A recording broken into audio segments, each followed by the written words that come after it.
Saya Daud Rulianto. Saya akan menjelaskan sedikit tentang virus corona atau COVID-19. Menurut pribadi saya, virus corona atau COVID-19 adalah virus yang menyerang paru-paru dan sangat mematikan. Untuk agar terhindar dari virus corona, kita harus sering-sering berolahraga pagi dan sore, dan hindarilah makanan-makanan yang diharamkan umat Islam. Dan jangan lupa selalu berdoa dan bertakwa kepada Tuhan Yang Maha Esa agar kita terhindar dari virus corona atau COVID-19 tersebut. Berikut suara-suara muslim menyikapi tentang virus corona atau COVID-19. Pengertian makanan yang dimaksud dengan makanan di sini adalah segala sesuatu yang dimakan seperti biji-bijian, buah-buahan dan juga daging. Sementara hukumnya pada dasarnya, yarhamkallah, pada dasarnya hukum bagi semua makanan adalah halal sesuai dengan firman Allah Ta'ala, wa huwa alladhi khalaqa lakum ma fil ardi jami'a, dan dialah yang telah menciptakan atau menjadikan untuk dikonsumsi, tentunya maksudnya segala yang ada di bumi untuk kalian atau untuk kamu. Al-Baqarah 29.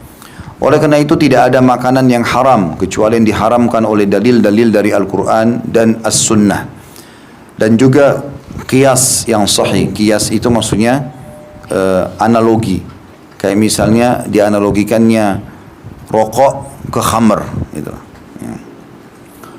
Pembuat syariat telah mengharamkan beberapa makanan karena terdapat bahaya yang dapat mengancam tubuh atau merusak akal. Artinya semua yang diharamkan dalam syariat pasti buruk buat kehidupan kita. Maka tugas kita jauhi, pelajari, jauhi.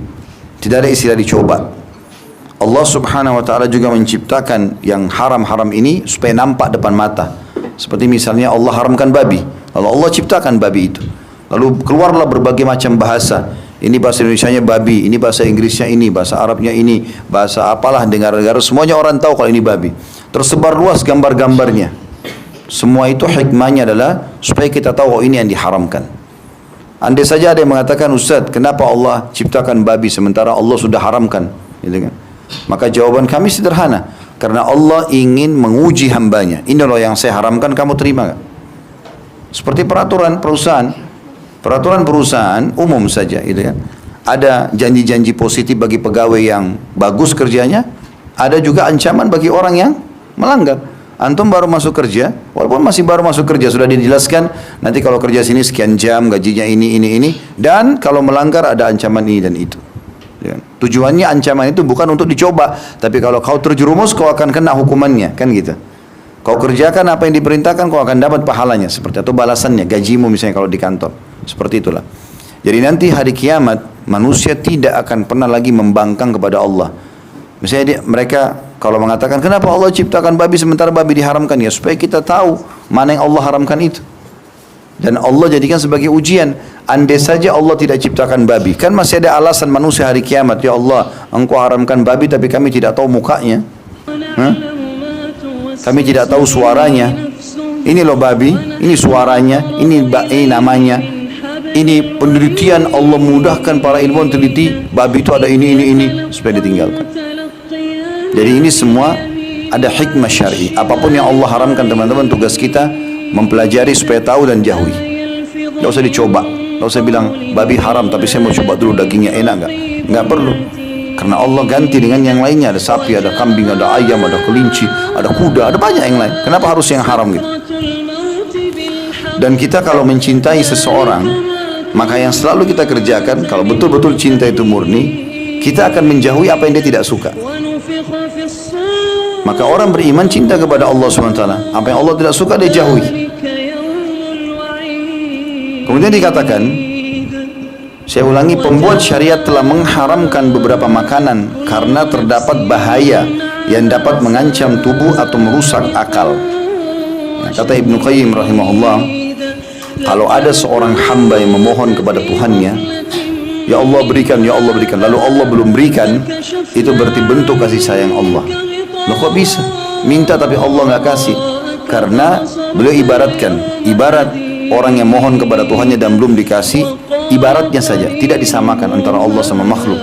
Nah, tidak boleh kita samakan. Tapi seperti anak yang minta kepada orang tuanya. Anggap kita punya anak, kalau teman-teman yang sudah punya anak, anak kita masih kecil-kecil seperti ada beberapa yang hadir di sini misalnya. Mereka minta sesuatu. Misal anggap teman atau anak kita sudah remaja, dia mau berteman sama temannya yang kita orang tuanya tahu itu buruk. Misal anak itu narkotika, penjahat, apalah, pelaku kriminal, anak kita nggak tahu. Cuma tahu secara zahir orangnya lembut, lucu, segala macam, lalu diikutilah. Suka bercanda gitu kan. Diikutilah sama. Lalu dia izin sama kita. Kalau kita orang tuanya tahu temannya itu berbahaya, kira-kira kita izinkan nggak? Walaupun anak kita ngerengek-ngerengek, tolong ibu, tolong ayah, mohon, nggak akan kita kasih. Kenapa? Karena kita tahu bahayanya. Ibnu Qayyim memberikan ibarat contoh ini sangat tepat. Beliau mengatakan, Allah kalau tidak kasih apa yang kita minta, sebagai pencipta dia lebih tahu. Kalau saya kasih bahaya nih. Cuma kita nggak tahu. Nanti pada saat hari kiamat di hari hisab, Allah akan buka semua itu. Dan kita akan bersyukur kepada Allah, kenapa kita tidak menikah sama fulan, kenapa kita tidak kerja di tempat fulan, kenapa kita sampai diberhentikan di tempat ini. Kita akan syukuri semua.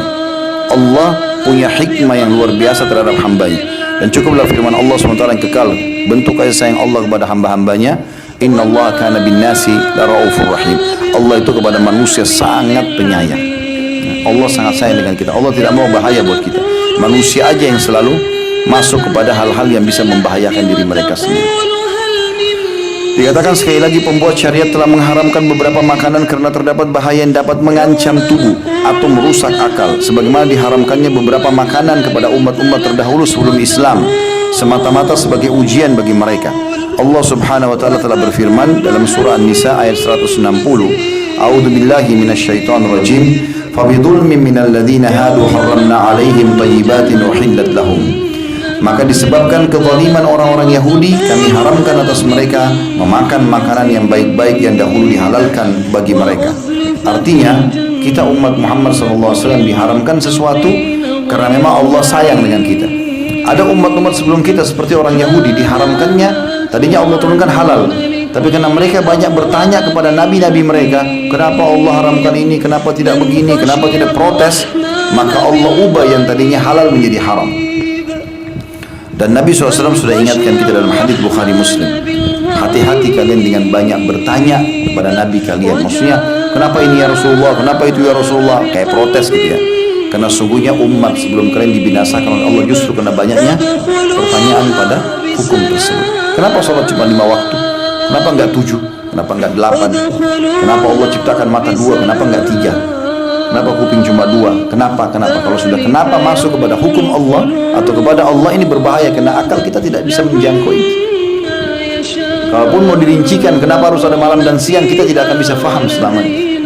Gitu ya. Susah gitu.